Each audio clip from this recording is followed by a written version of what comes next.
Hello, everyone. This is Off the Pitch, the podcast where we talk about football and we make the greatest interviews in the history of the podcasts. We have today with us Nuno Gomes, a former player. He played in a lot of clubs. He started his career very young in the north of Portugal in Amarante. Then he went to Boa Vista, then Benfica, Braga, Blackburn Rovers, Fiorentina. I mean, this guy played all over the world and he scored in all his clubs and he left a legacy as a striker and also as a great human being. I know him for more than 30 years. We played in the youth national team. We won the under 18 European Cup. We won no, but we tried to win, but we couldn't make it. But we were in the World Cup of Qatar in '95, where we did a class act with the Portuguese team. And later he played also for the first national team, where he scored in 79 games, 29 goals. In the youth, he played around 50 games and scored 23 goals. So, Nuno Gomes, we are here also to talk about the IberCup. How are you? I'm good. Thank you for coming. Nice Thank you to for see being you, as here. always. Yes, it is a huge pleasure to have you here. Nuno, IberCup, more than 400 teams here in Portugal, in the city of Cascais. I mean, what a great tournament, what a great organization. How important is this kind of tournament on the youth, for the kids? How important is this kind of tournament? Well, first of all, it's my pleasure to be here next to you and to Nelson. Thank you for your words. Very kind of you. Comes from And, the heart. It was a pleasure also and it still is a pleasure to be your friend. Most important, I believe, besides football. Exactly. It's our friendship. So Exactly. it was also a pleasure, of course, to play with you. We were quite a double, huh? during some years of our career, guys, this one is one of the best talents that I ever played with. Besides his good looking, he was also amazing player. Thank you. So answer your question. I think we both know. Yes. The three of us, we know the importance of this tournament, and I think it's a huge tournament with a lot of categories, a lot of teams, national and foreign teams. Exactly. I think it's very important for the Kids. young player, for the kids, to have this experience. I believe that you, the least I remember, that you still remember your first tournament abroad. Yes. Away Yes. of Portugal. Yes. Is also a part of what is going on the football pitch, the environment, Exactly. and all the things that happen during that week. That experience to get to know people from Other countries, other to cultures. share cultures, to share language, and to try to meet other friends and people. It's an amazing experience, and I'm sure that these kids that are involved today here in Cascais in this tournament, they will take these memories for life. And I think it's one of the most important things in those kinds of tournaments. It's the experience that besides the football pitch, the kids have. And I think we have to congratulate the organization because it's very huge in terms of logisticals and Yes. all the things that they have to deliver. And I know that they do a big effort to every year try to be better. So congrats to them and to everyone involved. Yes. This is what IberCup is all about. A lot of cultures, kids from the 5 continents. So you can experience everything. A kid that comes from Brazil and a kid that comes from the other side of the world, or comes from north of Europe, are completely different cultures, are completely different ways of seeing football and also of playing football. And they're going to share those experiences that knowledge that each one of them has about football, but also about life, about growing, about education. Everyone can talk about all sorts of things. This is not only about football, it's much more. IberCup is much more than a tournament about football. But at the same time, you can imagine how these kids, the privilege that they have, that at this moment, guys like Nelson Rodrigues, that is here, he's part of the organization. He's the brother of the CEO, Felipe Rodrigues. He was yesterday here with us. And now we have also the opportunity and the privilege of having here Nelson Rodrigues. He was also a football player, so he knows what is to be on the pitch. And now he is behind the scenes organizing this amazing tournament, IberCup. So, Nelson, can you please explain us how difficult it is, or the effort that you need, but at the same time, the pleasure that you receive when you see everything happening? Yes. First of all, thank you for being here with Dani and Nuno, two monsters for me in terms of football, comparing at the level that I played, of course. For us, it's being a challenge since 2010. Yes, 16 years. It's a 16th exactly tournament happening here. Exactly. 16 edition. We started. 16 edition. We started in Exactly. 2010.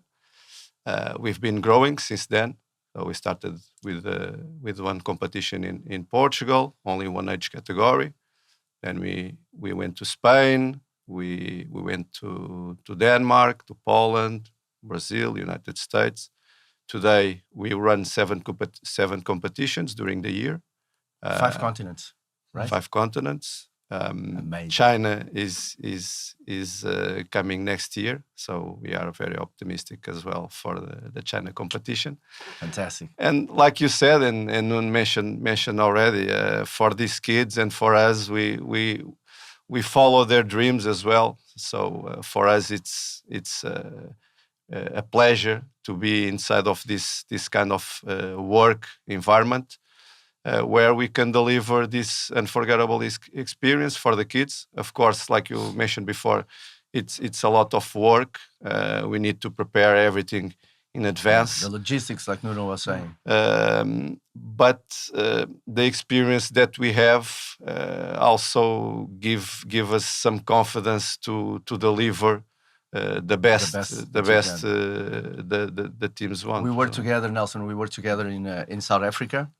And I saw for the first time the capacity that you guys had to have to organize a tournament this big, and also the difficulties day by day that during the day they were appearing, out of nowhere. Things were coming. You have to take care of this, take care of that. Is the equipment? Is the car that is missing? Is a coach that stayed in the hotel?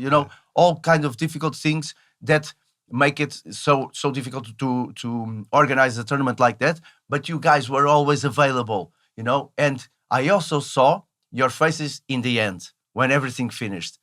It's a huge pleasure. I mean, it must fulfill your soul and your heart when the tournament ends. Exactly. When we look back and we see all the work, all the things that because there's a lot of details during the competition, like you were mentioning, the transportation, the accommodation, sometimes the food, the parents, they are coming from different. What kind of message do you want to pass to the parents? I think the most important message for the parents is to leave the kids to enjoy. Exactly. Not put pressure on the kids, because if you are a parent that always putting pressure on his kid, it's difficult for him to play the best football, in my opinion. So the kids need to enjoy, of course, the parents are there to support, but to give positive messages and feelings. Yesterday we had here José Coceiro, a Portuguese coach and a guy that worked in the federation, the Portuguese federation, until I think 4 or 5 days ago, and he worked he did it all in football. President, of the players Union. union. He did it all. General manager. He did it all. So a person with a lot of knowledge of the football, and he was saying this tournament is until under 16, and he was like, let them enjoy, let the kids have fun, enjoy the everything about this tournament. Let them have their fun, because at 15, 16, maybe 17, they're going to start with the tactical aspects of the game, and then things become more serious. So at this age, let them enjoy. That's also the message. Exactly. And the fair play. Fair play always. Sometimes the parents are a big trouble. I need to say that. But what I saw in South Africa, and I gave that, easy. I saw that. I gave that example yesterday. What I saw in South Africa was kids, teams from South Africa, PSV, PSG were there, yes. and Benfica as well. Benfica was there, and they were like, if a kid was falling, they were stopping the game. They didn't care if they were going to score or if they had an opportunity of doing something in that moment. No, they were stopping the game. They were trying to help the opponent, because it's an opponent, but at the same time it's a colleague. We need to understand the parents in a certain way, because this is a trip, especially for the teams that are coming abroad, that they are thinking about this trip since a long time ago. So the excitement, it's big. It's in the highest level. I know. And they want to fulfill that excitement during the competition, and sometimes. But they need to balance that excitement so the kids can enjoy, and the referees can do also their work as it should be. Talking about parents, your son is playing in the My son IberCup. is playing in the IberCup. He plays for a team here, Fontainhas in Cascais, and of course I've been listening to the IberCup since I don't know how many months from now. From your son, and of the course, excitement your son him and his colleagues, they are very excited. Although they look into the opponents and they see the level is quite different. So maybe they can be the underdogs. I don't know, but I think the message, the most important, is, as Nelson already said, is to enjoy, to have fun. To compete, of course, and I think it's also because of that. Even me, when I'm looking at the game, go! No one likes to lose, right? Yes. You are a competitor and you want to win, and of course the kids, they want to win, but sometimes we need to give a step back and also try to enjoy the moment, to support the team, to support our kids. I just want him to be happy, to have fun, to be happy. Your expectation when you think about, okay, this week my son is going to play in the IberCup. What is my expectation when it finishes? You're as a father. What do you want to say, or what do you want to feel? Of course, I want to on Sunday. I want to ask him if he's happy. It depending on the results. Okay. I think, but for them it's not easy. Yeah, because they like to win, of course, and if they lose, they will not be happy. But I think that at the end, they will remember the experience, not for the results, but for the experience itself. Okay, so I think it's important for them to pass them that message that this, of course, you need to play to win, of course, but most important to have fun, to share this experience with other type of persons and players. And of course, if you are facing a strong opponent, try to do your best and to become better. Learn in the future. So I think it's also important this kind of experience for the individual growth of each player. Okay. Talking about growth and.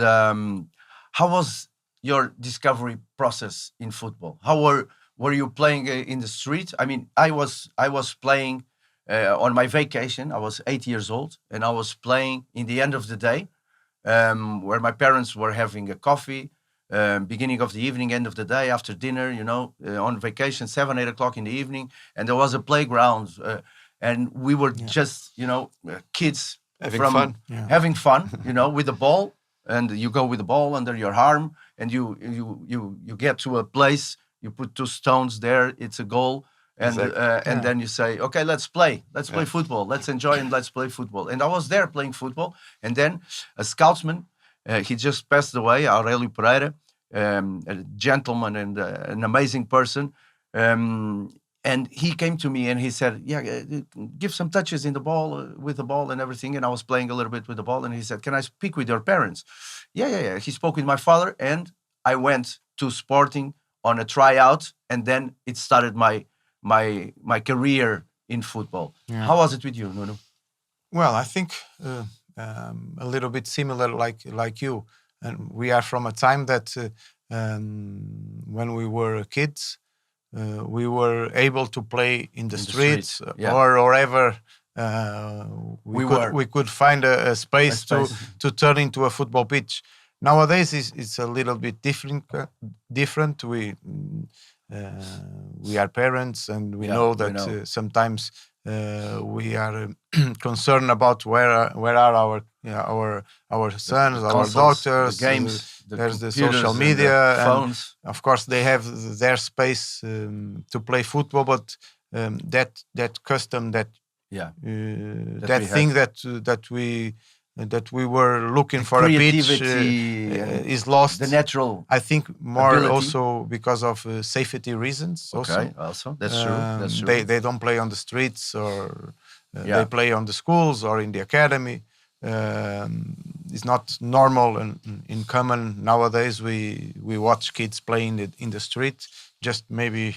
But not as often. We always had some space. Our time. We always were able to find more space. Yes, we didn't have mobile phones. So, for example, and we had our parents, they didn't knew about us since we were 4 or 5 hours. 4 or 5 hours. Mother, father, I will be back. At 8 o'clock, I'm here for dinner. And you would come probably with your trousers ripped off, most common injured among here and there. People from our age. But now it's completely different. It's not but also normal. the security reasons. I think the government has to pay some attention also to these kind of things and open some more spaces. Yes. Cars are passing in the streets all the time. We have to give our that kids free spaces are a little bit lost. Yes, we have to give our kids. They turn up kids to be now a lot of buildings, a lot of houses, yes, a lot of. That's what I'm saying. That's what I'm saying. Industry. But think. We as a we parents should be thinking about both things. We as a parents is also for the kids. We need to adapt. This is the key word. It's true. Because, like Nuno was saying, now you have roads everywhere, cars everywhere. A family has 3 or 4 cars. How are you going to play in the street if cars are passing all the time? You don't have security space. part. You don't have space for this kind of. It's different. And but we still are. We still are a football country. Yes. And besides being, we are not the biggest country in the world. I mean, Brazil is much bigger than us, and we have top football players. Yeah. We have top coaches. We have presidents. We have the federation that made a huge evolution on football. We have more infrastructures. We still need more. Yesterday we also spoke about that. So the more infrastructures we have, the better conditions we're going to give to our players, to our young players, and not only on men's football, but also on women's football, on ladies football, girls football. We have to adapt. And it's around the corner. Create the opportunities. Let's pay attention to that. It's where everything begins, no? It's where everything begins. Exactly. And to tell you my experience regarding that, because you mentioned yours, I was in my hometown, Amarante, as you mentioned, where I started. I don't know, maybe I was 9 or 10 years old, and the mayor of the city. Yes. He used to organize local tournaments among the city, and so I was participating in this kind of tournaments during the summer, and my team usually was one of the best. I was the goal scorer of the tournament for Striker. 2 or 3 times. And Amarante, the club, they used to use that kind of tournaments in order to scout players to trials, and then it happens. It turns out my group of age was the first under 13 team that Amarante had at that time. So I started like that. I was selected. I was 12, 11, 12. I was selected from these local tournaments to start in the Amarante Football Club, and then after two years, I went to Boa Vista for the under 15. And you played like 3-4 years there? 3-4 years? Yes, I played 3-4 years in Boa Vista. I played 4 years, and then 3 in the first team. 3 in the first team. 3 in the first team, and then I moved to Benfica. Okay. Yeah. One of the first big transfers in Portugal. Yeah. I achieved to reach the first team of Boa Vista, going from the under 15, under 17, under 19. And but we start in the under 15 national team. Exactly. Because there still is, at our time, the Portuguese Federation organized two tournaments in 2 different times, under 13 and under 15. Yes. Now is under 14 only. Only?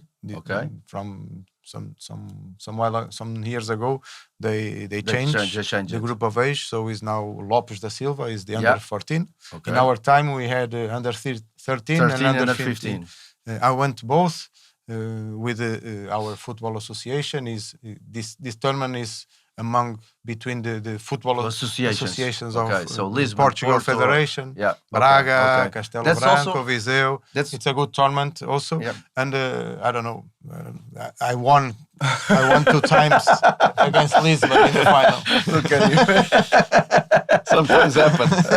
Sometimes. No, but you weren't there. You were in the group, because you remember in our time the civil year was different in terms of I'm from November, you're from July. Yeah. So you were playing a group of age. You were one year younger. Yeah.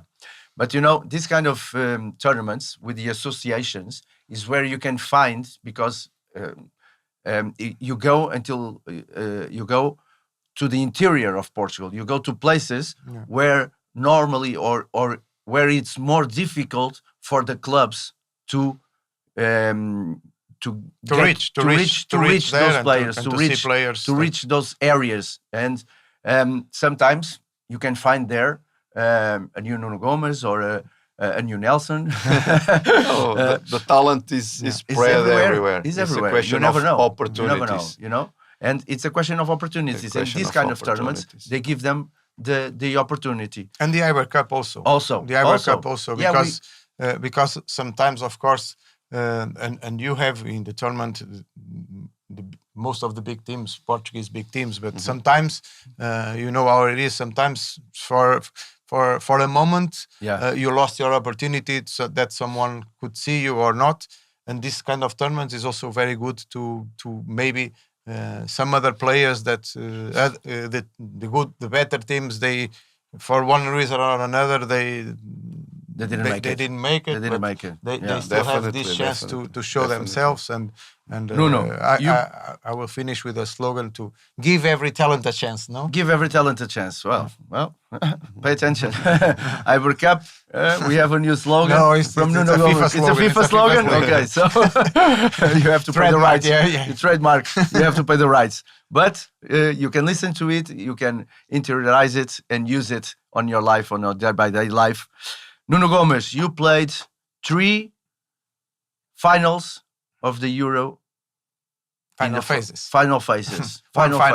One final against Greece in Portugal, and 3 stage finals, right? And you scored in all of them. Yes, it's correct. You scored in all of them. The first one, it was against England, 96. 2000. Exactly. In France, right? Yes. Was in France? No, was in Belgium. Belgium, Holland, right? Yeah. Belgium, Holland. And you scored against England, against England, Turkey, and France. you played as you started in the team, right? Because there were It was my first game as in the first 11. Yes. That game, I wasn't supposed to play. Yes. It was. It will take too long, but it's in our nowadays, and I think is good for football and for the young players. Nowadays, it's not a matter of it's easier to get into the national team. It is what it is. But nowadays, the coaches and the staff or the technical staff of the clubs or the national teams, if they see quality and if they recognize that a kid is ready talented, to play, they put him play. Is ready it to doesn't play. Matter how old he is. They put them to play. It doesn't matter the age. At our time, It was I think I'm not wrong. Yes. Or it's just my sensation. In our time was more difficult to get in the final group of the squad. Yes. My first game in the first 11 of the national team. We came in, both of us in France. But we were that was yes. Yes, we came in. Yeah, we came in 98. Yes, for the qualification of 98. Yeah. We came, both of us. And in 2000, I was almost 24 years old. Yeah. When I did my first Euro. Yeah. Now if you have 17 and 18, you are ready, you go. You just play. 17, 18, you just play. Go. But you scored. Yes. You scored, and you celebrated with Sapinto. Yeah, because I wasn't. You had a story with him, right? I wasn't supposed to play. He was supposed to. Yeah, but start, he wasn't fit enough, right? 2 days before the match, he got injured. Yes. And then the Humberto Coelho, the national coach at the time, he picked me up to play in the first 11. And but you had a conversation with Sapinto, right? I did. Because celebration. You celebrated with him. You know better. You know better than me, Sapinto. You know better than me, but of course. But you celebrated. You were running. You have to see this goal. It's amazing. He scored, and then he went running to Sapinto. He's who was on the very bench. competitive. Yeah, he's one of the most competitive guys that we had as a colleague.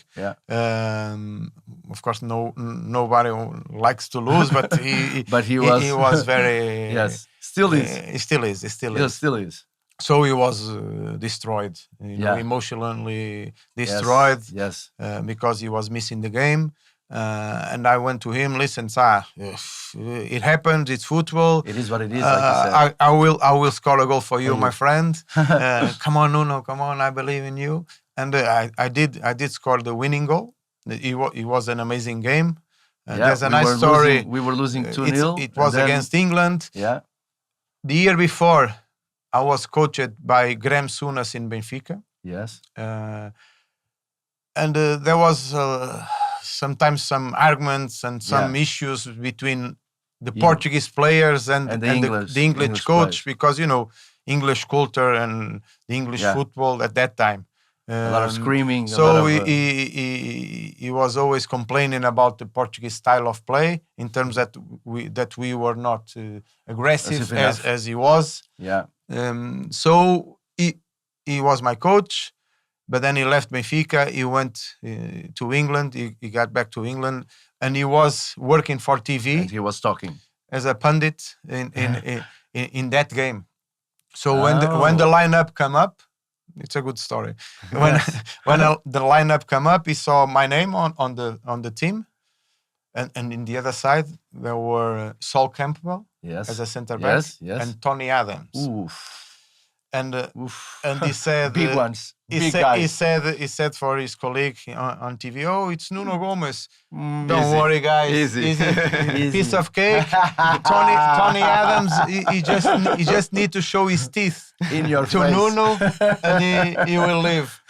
So he was, and the journalists, they mentioned that after the game for me, and I said, "No, it's okay. Send my regards to Mr. Graham." In your face, Graham Souness.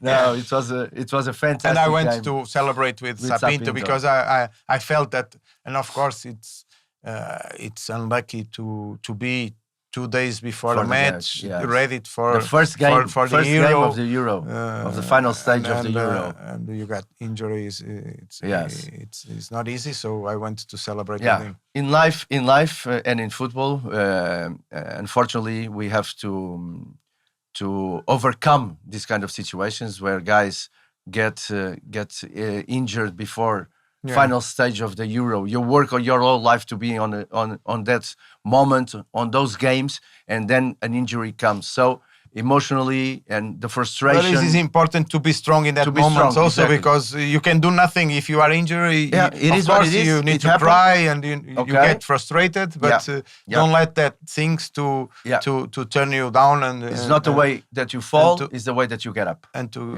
that you come back. Stay away. How you come back. And try to come back as strong as possible and stronger than the moment that you went down. Guys, this was Off the Pitch with Nuno Gomes and Nelson Rodrigues. Thank you for the invitation. Thank you for being here. See you around in the pitches, huh? Yes. And thank you, Nelson. Keep on listening to us, and we'll be with you guys soon. Thank you.